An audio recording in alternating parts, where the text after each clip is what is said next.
Yes, I got a great webinar called Become Part of the 9% and on 91% lose in spread betting. And you've got to, well, there are so many things you would need to do to become part of the 9%. If it were that easy, everyone would be part of it. And there's a lot of intelligent people making up part of the 91%.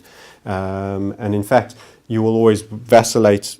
You'll be in the top one and occasionally you'll be outside the 9%. But what you do need to do is you need to potentially decide on a strategy that looks after all elements of money management. And we've discussed the risk reward, we've discussed losses. You've got to manage losses, that keeps you in the game. You've got to believe you have a system that will make more than it gives back on its winning. It will win and will lose all the time. No one is ever going to have 100%. So accept that losses are part of the game and manage that. Become as systemic as possible in determining what your setup is.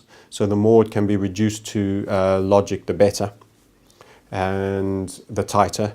And then you need to stick to the system as systemically as possible as well, which most people are incapable of with emotions, particularly after, say, 3 losses. You'll be snakebite fearful, and after 3 wins, you'll be piling on twice the size.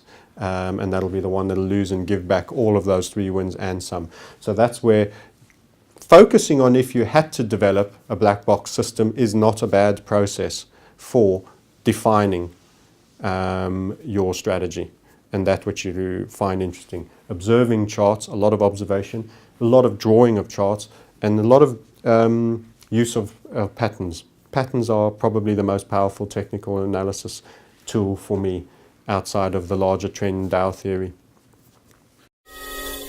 What are some trading mistakes to avoid? Most trading mistakes made by beginners, even intermediates and occasionally even advanced people when they lose their heads, is to do with trade sizing. So they take a loss too big.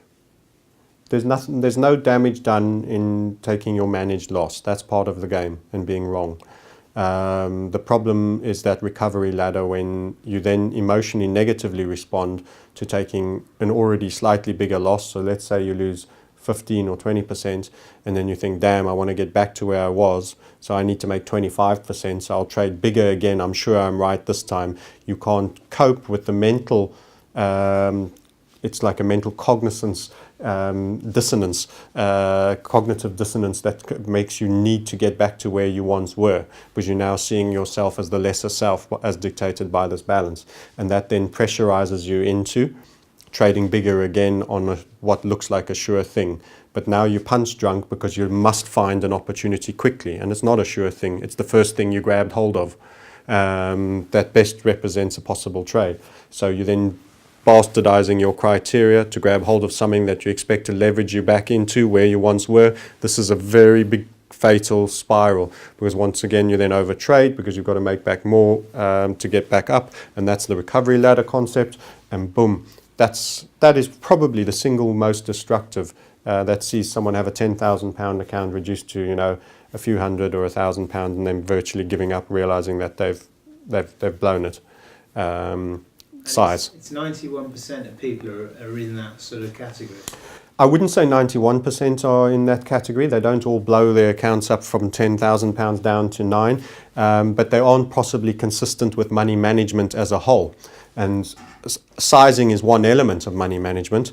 Don't forget, I said risk reward should be central to that as well. So they're taking trades that aren't worth the squeeze. The juice isn't worth the squeeze, and the probability of win rates. They haven't tested what likelihood they have of winning. Too tight a stop, something else I've mentioned. All of those things all fall under the larger money management cluster, and those are all key. So do you agree with this statement? The only way to make money is slowly and steadily over time, not trading forex indices, commodities, etc., because they're a giant casino. No, I wouldn't agree with that statement at all. Those underlying markets can be traded profitably on a consistent basis. There isn't an efficient market hypothesis that truly keeps everything at true value. Anything that involves people will have reactions and overreactions and underreactions. So no, I think you can. I think I wouldn't be in the game if I didn't feel that there was an edge that could be taken.